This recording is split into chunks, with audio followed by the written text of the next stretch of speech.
Bonjour, bienvenue à la deuxième lecture des secrets de la Terre. Avant de commencer la lecture de la deuxième partie de mon grimoire sur les secrets de la Terre, je dois répéter que je n'adhère à aucune des représentations que l'humain se fait sur la forme de la Terre, qu'elle soit représentée sphérique, plane, concave ou autre.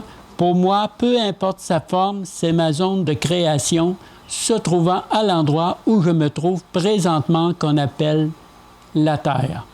Donc, ma zone de création est informe, c'est-à-dire sans forme, faisant partie du temps linéaire chronologique, délimité par un temps horizontal, événementiel, formant l'horizon des événements. Donc, je ne porte aucune étiquette de nature sphérique ou planiste, car je ne fais que relater les secrets que contient ma zone de création, au niveau de sa zone spatiale qu'on surnomme la Terre. Voici la suite de la première partie des secrets de la Terre. Je vais débuter cette deuxième partie avec la lecture de la mécanique céleste. J'ai parlé de la forme, de la nature et de la structure de la Terre sous 4 différents niveaux. Au niveau du mental inférieur, l'intellect, au niveau du mental supérieur, au niveau du supramental et au niveau du mental suprême.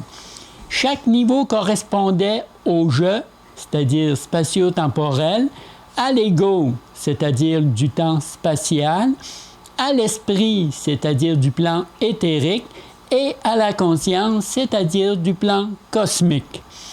Mais maintenant, le temps est venu de parler de la mécanique céleste.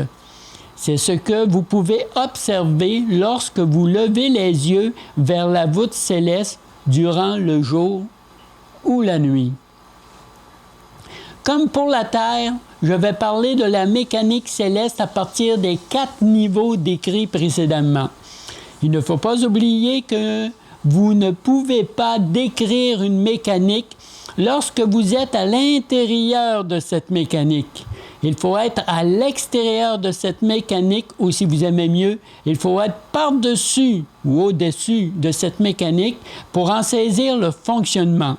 Donc, lorsque vous êtes à l'intérieur de cette mécanique, vous pouvez seulement vous faire une représentation de son fonctionnement. C'est comme vous seriez à l'intérieur d'une voiture automobile dont vous n'auriez jamais vu l'extérieur. Vous vous diriez que vous avez un seul volant pour conduire l'automobile. Il est tout à fait logique que cette automobile ne possède qu'une seule et unique roue disposée en plein centre destinée au déplacement. Que les 2 banquettes avant et arrière servent seulement pour les personnes, que jamais il peut y avoir des objets dessus, que le tableau de bord avec ses différents instruments ne sert que pour la navigation de la voiture et pas à autre chose, que les vitres qui laissent se passer la lumière ou des points brillants ne sont produites que par elles. Bref, ça veut dire ne se produisent que par les vitres. Bref, ce que vous voyez à l'intérieur de la voiture n'est qu'une représentation de ce que vous vous imaginez de l'extérieur. Mais à l'extérieur de la voiture, ce n'est plus du tout la même chose. Il y a 4 roues et non pas une seule. Que les banquettes ne correspondent pas à ce que vous vous étiez imaginé. Que l'espace à l'extérieur de la voiture est complètement différent que vous pouviez le penser. Et de surcroît, il y a plusieurs autres voitures semblables et différentes de la vôtre. Disons, pour vous, le volant représente la Lune, les banquettes représentent les saisons, le tableau de bord représente la disposition des constellations, les vitres représentent le soleil le jour et les étoiles la nuit. Cet exemple est seulement pour vous faire réaliser que la représentation qu'on se fait de notre univers peut être bien différente de la réalité. Voilà, la table est mise pour ce qui va suivre. Bonne écoute. La mécanique céleste au niveau du mental inférieur, c'est-à-dire au niveau de l'intellect. Je ne développerai pas beaucoup sur ce niveau, car vous n'avez qu'à ouvrir un livre d'astronomie ou un atlas, vous y trouverez la représentation de notre univers comme décrit actuellement par la science moderne. Le Soleil le jour, la Lune la nuit et les différentes planètes représentent le système solaire que nous pouvons voir de notre plan d'observation. Notre système solaire est parmi une multitude d'autres systèmes solaires faisant partie de notre galaxie. Notre galaxie fait partie d'une multitude d'autres galaxies composant notre univers. C'est la représentation de la science moderne, du monde où nous vivons, qui est véhiculée principalement par les scientifiques de la NASA. Ça, c'est au niveau du mental inférieur, donc de l'intellect, avec la perception du je. Maintenant, la mécanique céleste au niveau du mental supérieur. Avec le mental supérieur, nous voyons toujours la mécanique céleste vue de l'intérieur, mais avec une autre perception. Plusieurs personnes ont la certitude que la voûte céleste est un immense écran où est projeté sous forme d'hologramme ce que nous identifions comme le firmament. Mais elles ne peuvent pas localiser où se trouverait l'endroit de ce fameux projecteur holographique. D'autres personnes, lorsqu'elles regardent le ciel, que ce soit le jour ou la nuit, c'est avec l'aspect cette fois-ci au niveau énergétique. Le Soleil est perçu comme un vortex électromagnétique laissant passer la lumière sous forme de photons. La Lune, tant qu'à elle, est perçue comme un reflet du Soleil la nuit et même le jour, car la Lune est également visible le jour. Pour ce qui est des étoiles, ce sont des points d'énergie ou mini-vortex qui sont visibles seulement la nuit. Mais ces personnes ne peuvent pas, elles non plus, déterminer avec précision cette mécanique énergétique. À l'intérieur du dôme terrestre, il y a la projection d'une carte sur une voûte céleste, constituée de particules d'hydrogène gazeuse, c'est-à-dire l'ionosphère, donnant la représentation du plateau galactique et du plateau planétaire. Aujourd'hui, la technologie humaine permet de projeter des images ou des films sur un rideau d'eau. Il n'est pas loin la possibilité d'utiliser les particules d'hydrogène comme écran de projection à grande échelle. Les écrans à cristaux liquides existent déjà. L'humain considère la Voie lactée, c'est-à-dire notre galaxie, comme faisant partie de l'espace, mais en réalité fait partie du plateau galactique qui est notre univers local. Donc, lorsque nous observons le ciel, c'est toujours en fonction de la perception que nous avons à partir de notre ego. Notre plan d'observation peut se trouver sur une Terre sphérique ou sur une Terre plane, selon les différentes théories mises de l'avant aujourd'hui. Mais nous ne pouvons pas expliquer le fonctionnement de cette mécanique, car nous faisons partie énergiquement de la représentation holographique de cette mécanique céleste. Ça, c'est au niveau du mental supérieur avec la perception de l'ego. Donc, il faut aller au-delà du mental supérieur pour comprendre le fonctionnement de cette mécanique céleste. Maintenant, la mécanique céleste au niveau du supramental. Avec le supramental, nous voyons la mécanique céleste de l'intérieur et de l'extérieur de notre zone de création.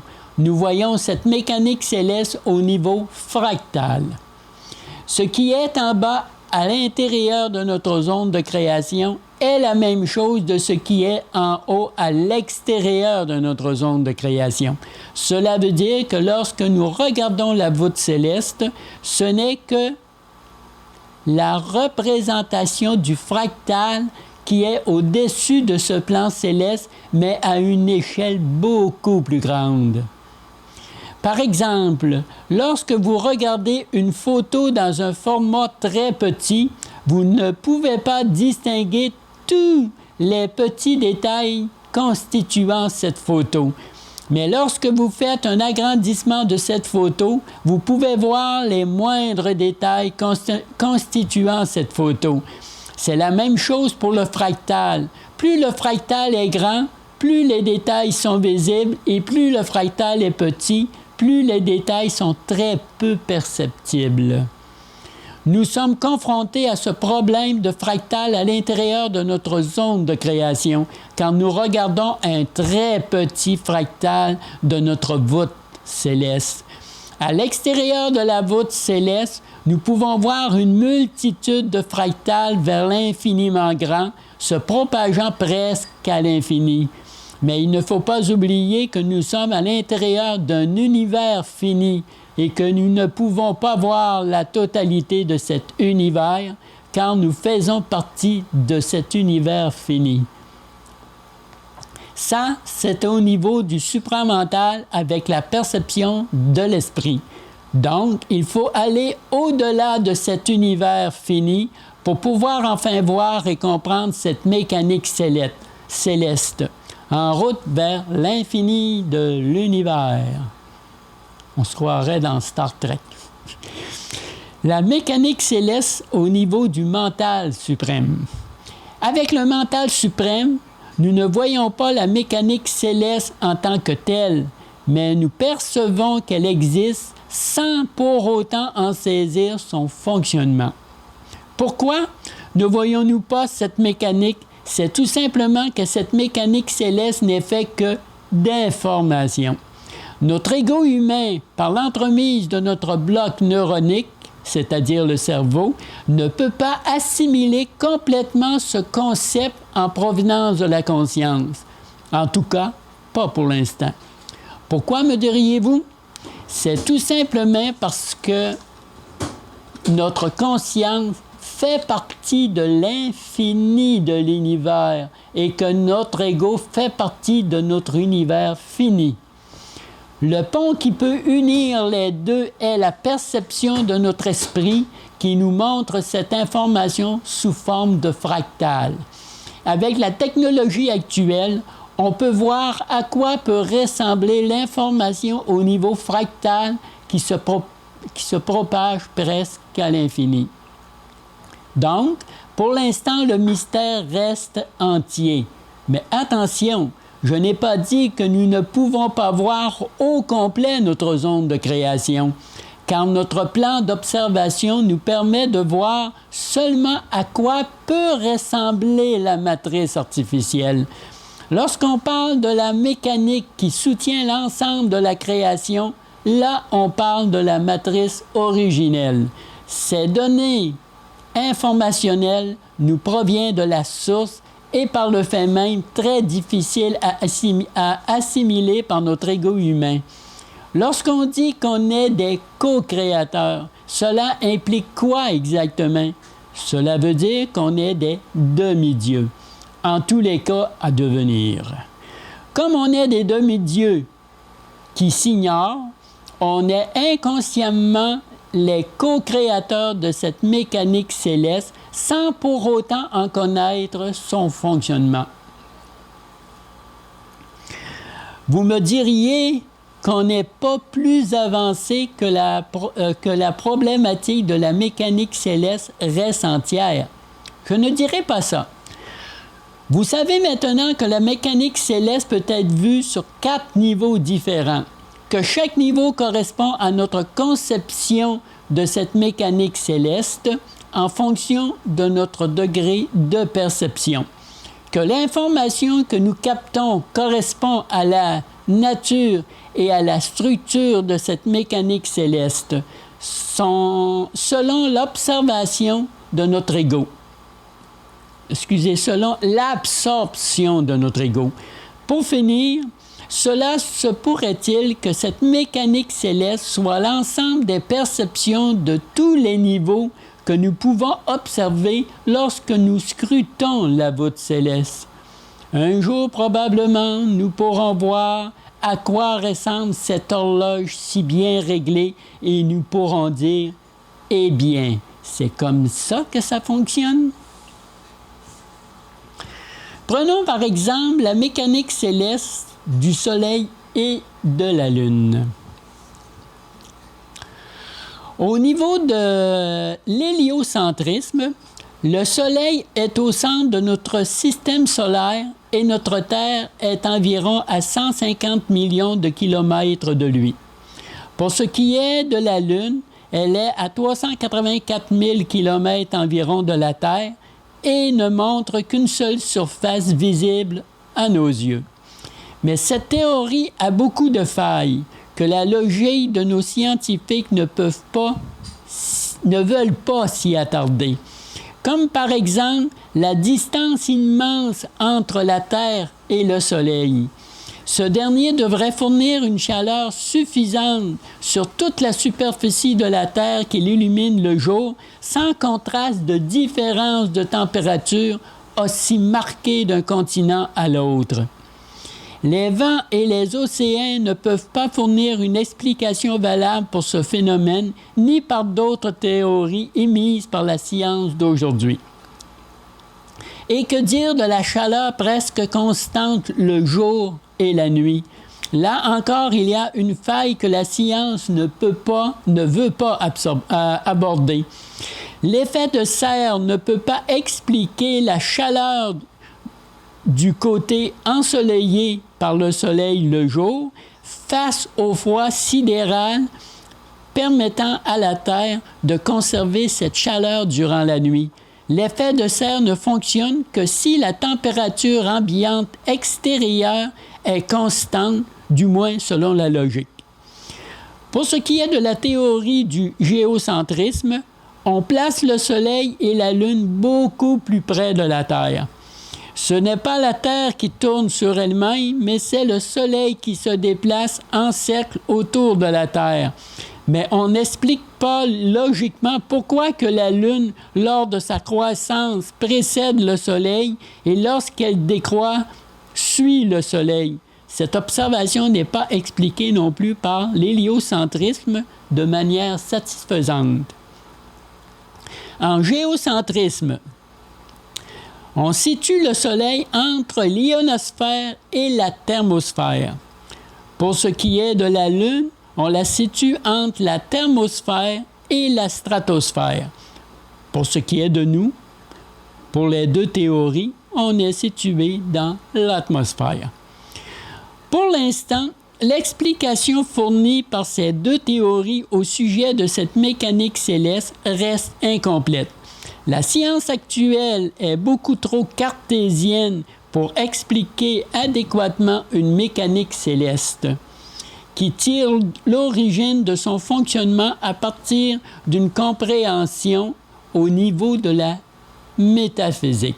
Donc, tout repose sur des spéculations qui sont devenues des théories et avec le temps, faute de mieux, est devenu un dogme scientifique que personne ne peut contester. La perception de la Terre dans la matrice artificielle. Ce qu'il faut savoir, c'est que la matrice du plan divin qui était à l'intérieur de la matrice de la source était la copie conforme de la matrice de la source. La matrice originelle de la source servait à l'exploration de la matière, tandis que la matrice du plan divin servait, tant qu'à elle, pour l'exploration dans la matière. L'exploration de la matière en troisième densité. C'est la matrice du plan divin qui a subi une inversion totale d'une matrice d'exploration.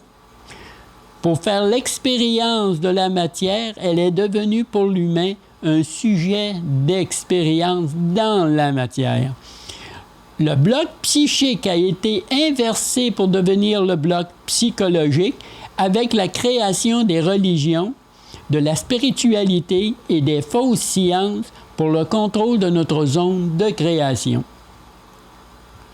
L'astral qui se trouvait dans la deuxième dimension mémorielle a été élevé au-dessus de la troisième dimension et se situa au niveau de la quatrième dimension pour le contrôle de l'humain avec l'illusion de faux dieux créateurs.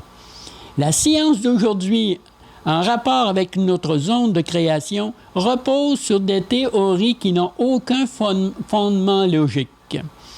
Véhiculées exclusivement par les scientifiques de la NASA et repris par les autres scientifiques qui diffusent ces fausses théories comme étant vraies.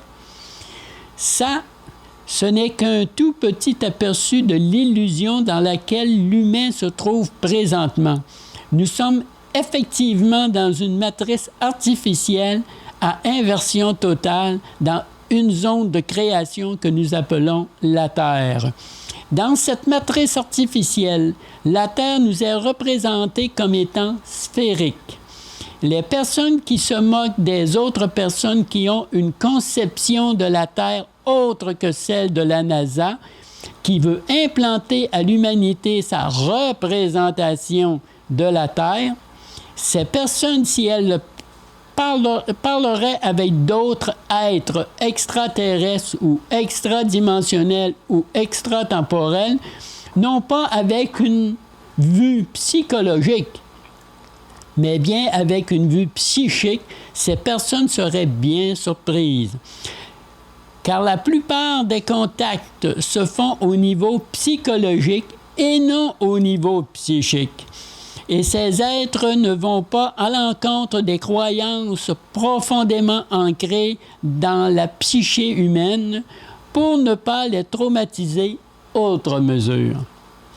C'est pour ça que les contactés sont persuadés que les planètes sont sphériques, incluant la Terre, car leurs contacts, ne voulant pas les traumatiser, leur font voir tout simplement ce qu'ils croient être la réalité dans le monde où ils vivent. Ces êtres projettent sur un écran 3D sous forme d'une fenêtre ou d'un hublot, et quelquefois la projection se fait directement dans le mental du contacté en lui faisant voir la forme de la Terre et du système solaire comme sa croyance le conçoit psychologiquement.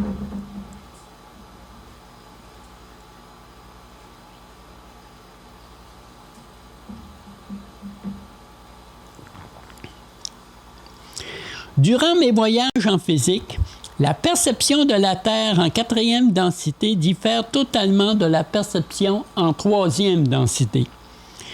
Pour la Terre sphérique et de la Terre plane, sous l'aspect d'une perception en deuxième densité. C'est-à-dire que la Terre sphérique a une projection en troisième densité et la Terre plane est une projection en deuxième densité. Tout est en fonction de la perception qu'on a de notre zone de création au niveau de la 2D, de la 3D, de la 4D. Et je laisse le soin de vous imaginer la forme de la Terre et du système solaire vue d'une perception en 5D et en 6D. Nous sommes des êtres mortels qui avons oublié notre immortalité. N'oublions pas que nous vivons dans une matrice artificielle à effet miroir. Ce que nous voyons n'est que le reflet de la matrice originelle. Maintenant, la Terre versus la caverne de Platon. Plusieurs personnes savent l'histoire de la caverne de Platon. Notre zone de création est comparable à la caverne de Platon. Lorsqu'on parle de la caverne de Platon, on entend parler habituellement de cette manière. Quelques personnes enchaînées regardant des ombres qui défilent sur le mur d'une caverne. Ces ombres sont projetées par des personnes qui marchent devant une lumière alimentée par un feu, mais ces personnes enchaînées ne le savent pas. Une personne réussit à se défaire de ses chaînes et trouve la sortie de la caverne pour aller à l'extérieur. Ce qu'elle voit à l'extérieur est tellement merveilleux qu'elle veut à tout prix le dire aux autres personnes qui sont encore enchaînées dans la caverne. Lorsqu'elle dit aux personnes enchaînées que ce qu'elle voit n'est pas la réalité, les autres personnes ne la croient pas et continuent de croire que ce qu'elle voit sur le mur est la réalité. De cette manière, elle reste enchaînée et continue de regarder les ombres qui défilent sur le mur de la caverne en pensant que cela est bien des personnes réelles. C'est l'histoire qu'on entend habituellement lorsqu'on parle de la caverne de Platon. Ici, il faut se poser une question. Platon a-t-il réellement raconté cette histoire de la manière qu'on l'entend habituellement? Imaginons plutôt le scénario suivant que Platon aurait voulu peut-être nous transmettre. Dans la caverne, il y a un troupeau d'humains ressemblant à des moutons très dociles. Ces humains regardent des ombres sur le mur de la caverne et sont persuadés que ces ombres sont de véritables personnages qui bougent. Il ne leur viendrait jamais à l'idée que ces ombres seraient le reflet de véritables personnes. Et que ces personnes, ils ne peuvent les voir. Pourquoi ils ne peuvent pas voir les vraies personnes? C'est tout simplement parce qu'ils ne veulent pas les voir. C'est beaucoup plus rassurant de croire que les ombres sont de véritables personnages inoffensifs. Ils se couvrent tout simplement les yeux. Mais voilà, il y a parmi eux un mouton récalcitrant qui, lui, veut voir ce qui se passe à l'extérieur de la caverne. Il finit par trouver la sortie et enfin, il peut apercevoir ce qu'il y a à l'extérieur de la caverne. Ce qu'il voit est si merveilleux et irréel qu'il veut partager sa découverte avec les autres humains dans la caverne. Lorsqu'il leur dit que ce qu'il voit n'est pas la réalité, mais seulement l'ombre de cette réalité, que pensez-vous que ces humains dociles vont faire? Ils ne le croiront pas. Ou plutôt, ils ne voudront pas le croire, car ça dérangerait l'ordre établi dans la caverne. Que va-t-il arriver à cet humain récalcitrant? Ils vont tout simplement l'enchaîner pour pas qu'il révèle cette fâcheuse réalité et de plus, en l'enchaînant, ils vont faire en sorte qu'il ne peut pas sortir, qu'il ne peut plus sortir de nouveau à l'extérieur de la caverne. Le même sort attend les autres humains récalcitrants s'ils veulent un jour sortir de la caverne. Donc, les personnes enchaînées sont celles qui ont vu la réalité des ombres sur le mur. C'est ce que Platon a voulu nous dire lorsqu'il nous a parlé de sa caverne et des personnages enchaînés regardant des ombres sur un mur. Il voulait peut-être tout simplement nous dire que nous sommes enchaînés psychologiquement sans le savoir dans notre zone de création que nous appelons la Terre. Il ne reste qu'à briser nos chaînes psychologiques invisibles à nos yeux, mais par contre bien réelles. Changer sa perception, c'est changer sa réalité. Et pour enfin sortir de cette caverne où les maîtres du monde nous tiennent prisonniers comme des moutons bien dociles. Maintenant, parlons de la Terre et l'horizon des événements. Avez-vous déjà remarqué, lorsque vous regardez l'horizon, votre regard est toujours à la même distance de l'horizon. Même si vous vous déplacez en direction de l'horizon, vous avez l'impression que ce dernier se déplace en même temps que vous. Peu importe la vitesse de votre déplacement, l'horizon reste toujours à la même distance de l'endroit où vous êtes. Alors, pourquoi ne pouvons-nous pas atteindre le mur de cet horizon? C'est que tout simplement que le mur de l'horizon ne fait pas partie du même temps que nous.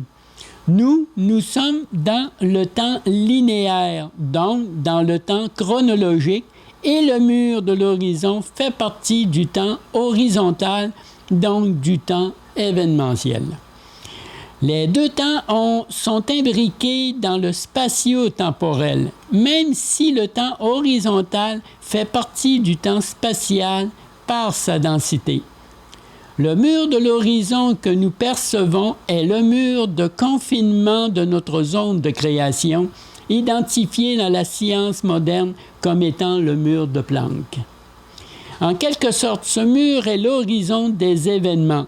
Nous sommes dans l'espace du temps chronologique et le mur de notre zone de création se trouve dans le temps des événements, donc dans le temps événementiel. Que pouvons-nous faire pour être suffisamment proche de ce mur, pour le toucher de nos doigts et pouvoir même le traverser? Notre perception actuelle fait en sorte que nous sommes limités par la connaissance qui est véhiculée par nos dirigeants afin de ne pas avoir accès au savoir qui nous permettrait justement de franchir la barrière de l'espace pour atteindre le mur de l'horizon des événements. Donc, il faut créer l'événement qui nous donnerait accès à ce mur d'horizon. Imaginez que vous pourriez construire un tunnel qui vous permettrait de franchir l'espace, donc de vous affranchir de cet espace pour pouvoir atteindre le mur de votre zone de création. Cela est-il possible? Eh oui, c'est possible. Il suffit de créer un événement qui vous permettrait d'atteindre les limites de l'espace et vous retrouvez face au mur événementiel. De quoi au juste est-il fait ce mur? D'un temps linéaire pour lui donner une épaisseur, car faisant partie de notre espace, et d'un temps horizontal pour lui donner une résistance, car possédant une densité comme l'espace, et ces deux temps sont entre deux membranes pour les contenir. La membrane intérieure est électromagnétique et la membrane extérieure est plasmique. Donc, il faut créer un événement nous donnant accès au temps événementiel pour accéder à ce mur que nous percevons comme inatteignable.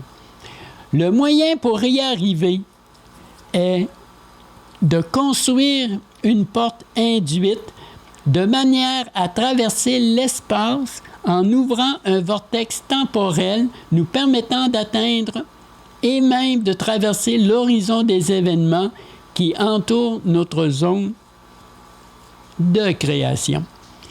Une porte induite est avant tout de nature métaphysique qui se répercutera au niveau physique par l'encodage d'un nouveau programme dans notre ADN.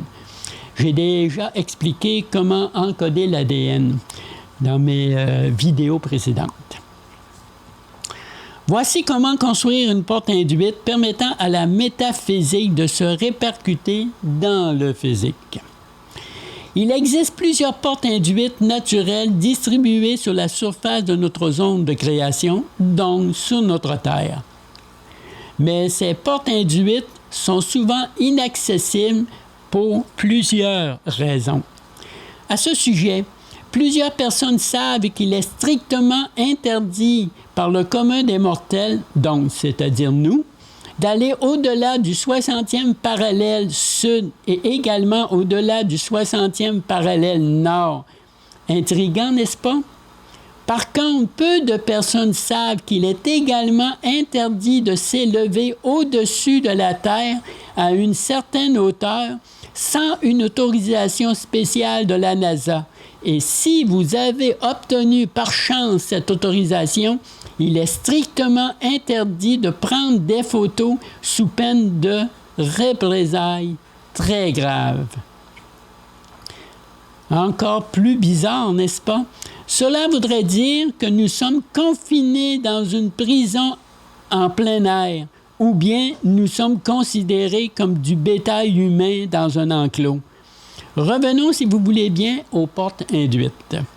Donc, la solution idéale qui s'ouvre à nous, c'est de construire sa propre porte induite.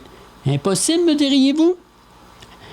Tout est possible au niveau de la conscience en encodant notre ADN, comme montré dans mes vidéos précédentes. Voici une manière de fabriquer une porte induite propice à recevoir l'hologramme métaphysique dans une construction physique. Naturellement, vous pouvez faire vous-même un plan d'une porte induite plus adapté à votre conception, à ce que pourrait ressembler pour vous une porte induite. Ce qui suit n'est qu'un exemple de la fabrication d'une porte induite donnant accès à la matérialisation d'une ouverture d'un vortex temporel. Le matériel utilisé peut être une structure en bois ou en métal pour construire une arche représentant la forme d'une porte induite et sur le sol, un socle représentant l'entrée de la porte induite. Plantez 2 tuyaux de cuivre de chaque côté de la porte dans le sol, pour l'extérieur, ou dans une base, pour l'intérieur. On dépose un cristal de quartz dans chaque tuyau de cuivre et on relie les 2 tuyaux de cuivre par un fil de cuivre qui passe par-dessus l'arche de la porte. Le socle à la base de la porte, contenant lui aussi un cristal, est relié par un fil de cuivre aux 2 tuyaux. Dans un appartement, il suffit de dessiner la porte sur votre mur ou encore mieux, d'apposer la structure de la porte contre le mur avec le socle au pied du mur. Ce schéma vous aidera à visualiser mentalement la forme et la structure pour construire une porte induite. Ce schéma peut s'appliquer autant dans un appartement qu'à l'extérieur dans la cour arrière de votre maison. Naturellement, ce schéma n'est qu'un exemple de la construction et de la matérialisation d'une porte induite. Vous pouvez utiliser votre imagination. Dans imagination, n'oubliez pas qu'il y a le mot magie. Pour construire et matérialiser votre propre porte induite, donnant accès à un corridor tellurique de nature temporelle. Ce qui suit est la clé d'activation pour rendre une porte induite fonctionnelle. Cette clé est encodée et devra être décodée pour permettre à une personne qui veut réellement se libérer de sa prison pour qu'elle puisse un jour sortir de cette matrice artificielle. Cette personne devra décoder elle-même la clé. Naturellement, vous pouvez psychiquement élaborer un code représentant votre propre clé d'activation de votre porte induite. La codification que vous voyez à l'écran est un exemple contenant une clé d'activation pour rendre une porte induite fonctionnelle. Ce que vous voyez est la codification pour l'ouverture d'une porte induite. Et j'ai mis également le décryptage de la codification de chaque élément de la clé se rapportant à chacune des lettres alphabétiques. Vous n'avez qu'à faire une capture d'écran et vous amuser à décoder ce texte.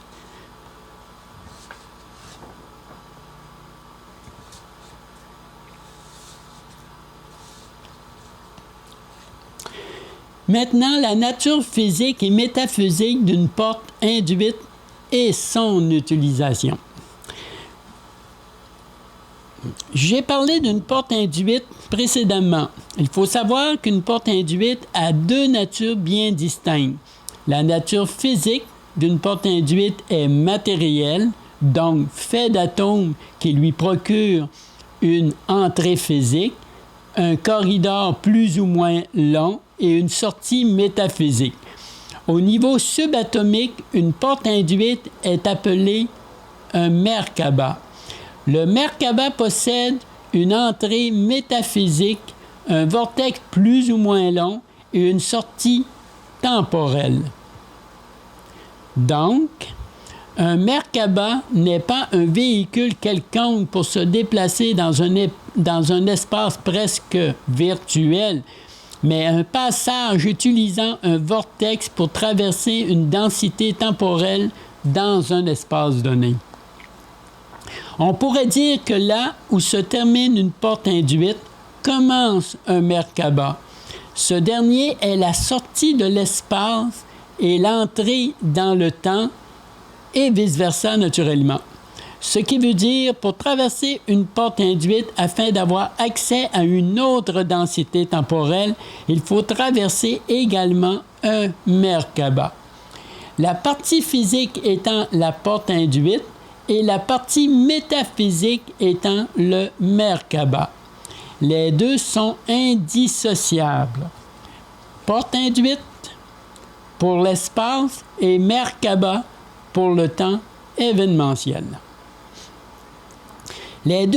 Donc, nous devons posséder les deux parties de nous-mêmes, c'est-à-dire notre partie physique et métaphysique bien encastrées l'une dans l'autre.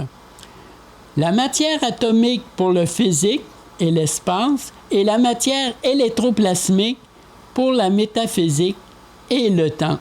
Matière atomique pour se déplacer dans l'espace et la matière électroplasmique pour se déplacer dans le temps. Mais quelle est l'importance du corps astral dans tout ça, me diriez-vous?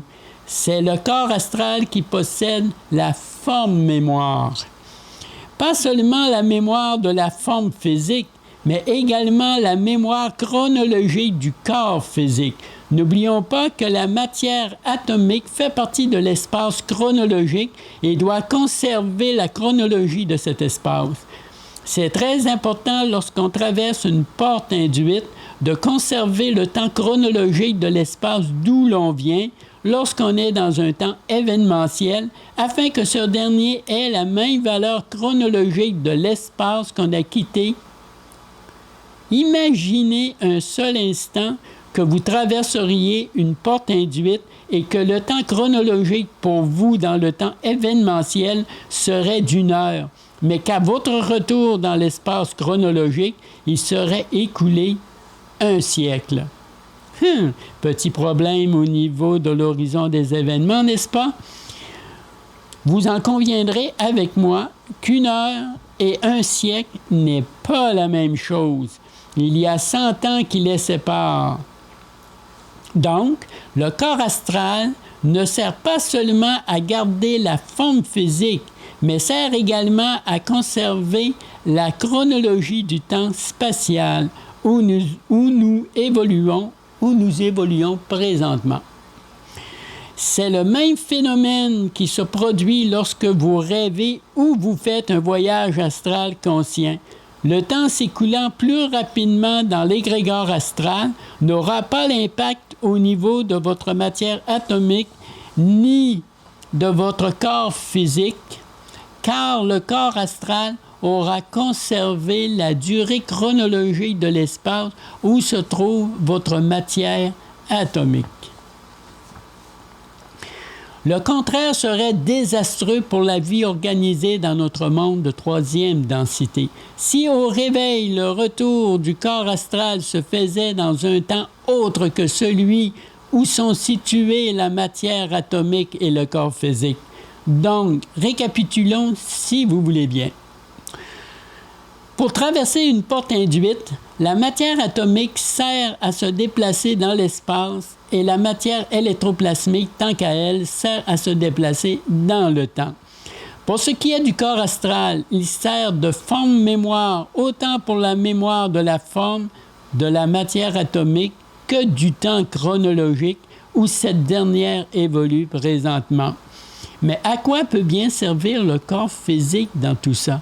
N'oublions pas que le corps physique est la partie subtile qu'on voit à l'extérieur de nous, mais que sa partie intérieure est métaphysique, que nous nommons le corps électromagnétique. Lorsque vous traversez une porte induite, le corps physique va laisser une empreinte de l'endroit d'où vous venez et le corps électromagnétique, tant qu'à lui, va laisser une empreinte dans le Merkaba, là où vous allez. De cette manière, vous n'aurez jamais de problème pour revenir dans notre zone de création, à l'endroit même où vous l'avez quitté, en émettant simplement une intention à cet effet. C'est un peu le même principe de la corde d'argent qui relie le corps astral au corps physique par l'ADN ou la matière électroplasmique qui est reliée à la matière atomique par un faisceau d'ondes magnétiques à l'ADN. En quelque sorte, une porte induite sert à quitter un lieu pour aller dans un autre lieu, faisant partie du même espace, mais dans une densité temporelle différente. Maintenant, vous comprenez l'importance de bien encastrer ces corps et ces matières si vous voulez un jour traverser une porte induite pour explorer un autre lieu temporel.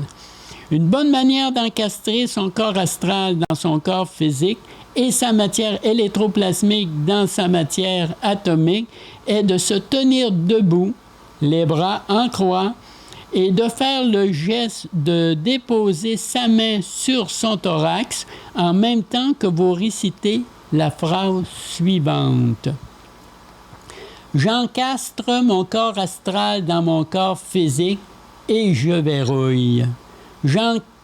J'encastre ma matière électroplasmique dans ma matière atomique et je verrouille. Mes corps et mes matières sont très bien encastrés et très bien verrouillés. On encastre nos matières et nos corps le matin au lever et le soir au coucher, car les matières et les corps ont tendance à se désencastrer souvent par la vibration des atomes dans notre matière atomique. Souvenez-vous qu'on localise un endroit car faisant partie de l'espace, mais qu'on séquence un lieu car faisant partie du temps événementiel. Comment faut-il se comporter lorsqu'on explore un nouveau lieu temporel de nature événementielle? Eh bien, cela est à suivre.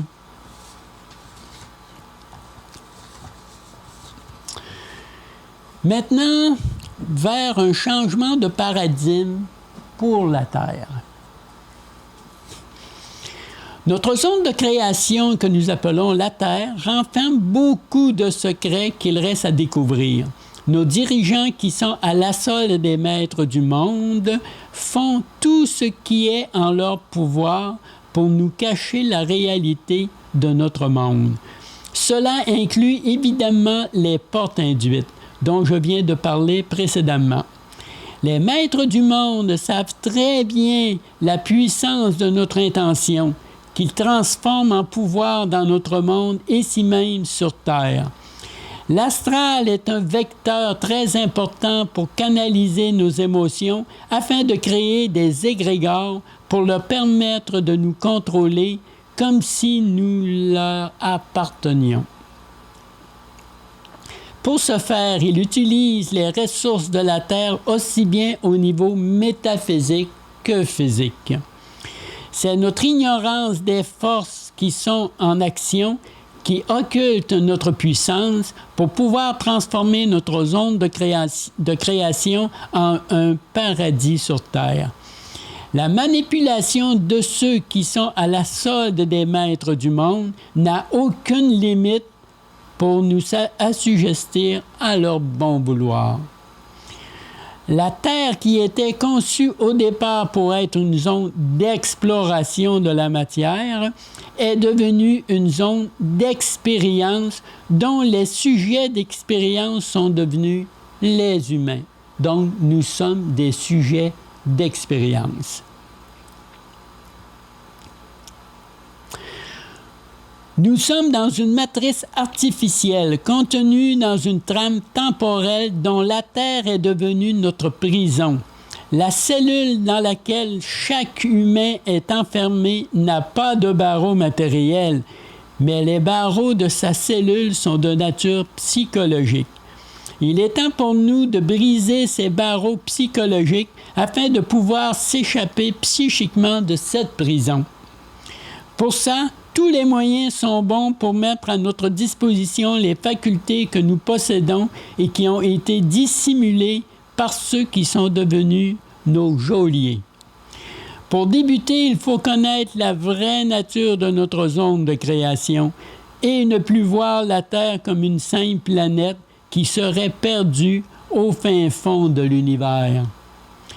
La pseudo-science moderne ici sur Terre repose presque exclusivement sur des théories qui ne possèdent aucun fondement réel au niveau scientifique.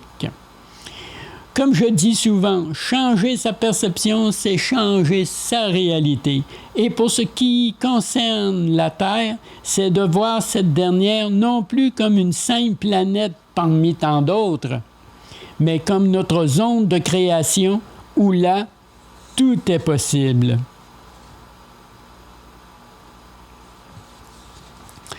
Maintenant, je vais parler de la Terre de nature électromagnétique. Prenez par exemple la nature énergétique de la Terre. Son noyau est magnétique, qui est en relation avec le Soleil, qui est de nature électrophotonique.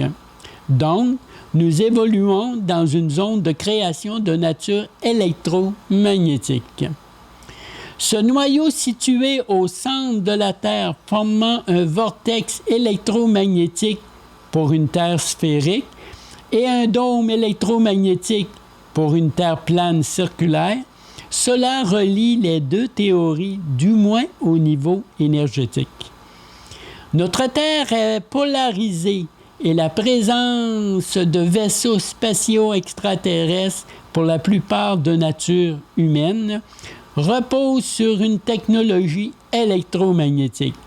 C'est la répulsion ou l'attraction en fonction de l'inversement de la polarité de l'énergie électromagnétique qui va éloigner ou rapprocher un vaisseau spatial de la Terre et non la gravité véhiculée par la science actuelle.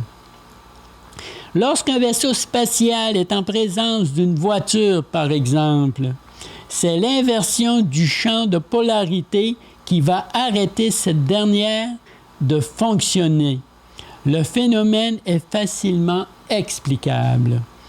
La batterie de la voiture qui fournit le courant électrique à la bougie d'allumage pour faire son flash électromagnétique, pour enflamber le carburant pour créer une pression sur le piston afin de faire bouger la voiture, si la polarité est inversée, rien ne va se produire et la voiture ne fonctionnera pas.